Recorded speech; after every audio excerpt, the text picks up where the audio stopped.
Ito, kumbago. Followers na kapatiran. Okay, let's go. Yung nasa lab. Ayaw. Tulog ka. Atin yung dapat naka-like. Okay guys, nandito tayo ngayon sa Manila North Cemetery.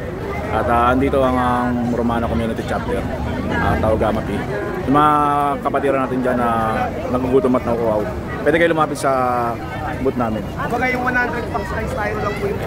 First 100 na lang po yun. Tol. Oh, biscuit ko na. Kaya? Ayan na kuya.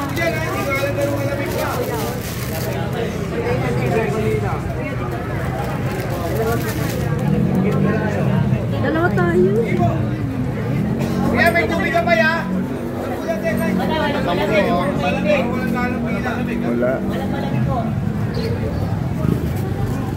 Oh, panis, siomay. Yes, dinudulog na ang Romana. Dinudulog na ang Romana Community Chapter, oh. Oh, may kanin na, oh. Nakakatawa naman. Ulam na lang. Diba? Oh, sige. Ayos. Ay, tawid gutom. Kuha ka tubig doon tayo.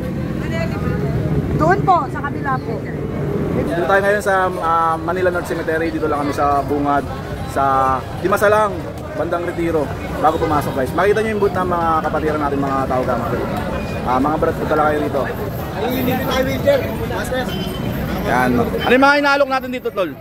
Wheelchair master. Mga tubig. Yan, ayos. Nagluluto pa ng sopas guys. Yan. Medyo marami na tayong tao ngayon dito.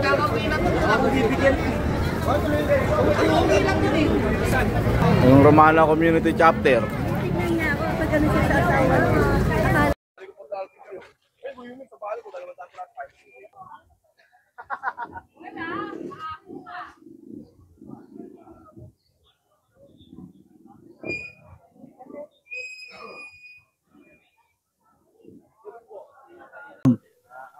Ang GD ng Romana Community Chapter. Tol. Si Janto Rosario, MLPU Chapter, hindi ko chairman ng Triskelion Elders Alliance of Manila District 2. Yo. Kami po ay bumabati ngayon sa DAS 2025 na nagbibigay kami ng mga tulong, medical, patubi, and then pakain po. Salamat tol, capitalist tol. Ayun ang kanilang chapter.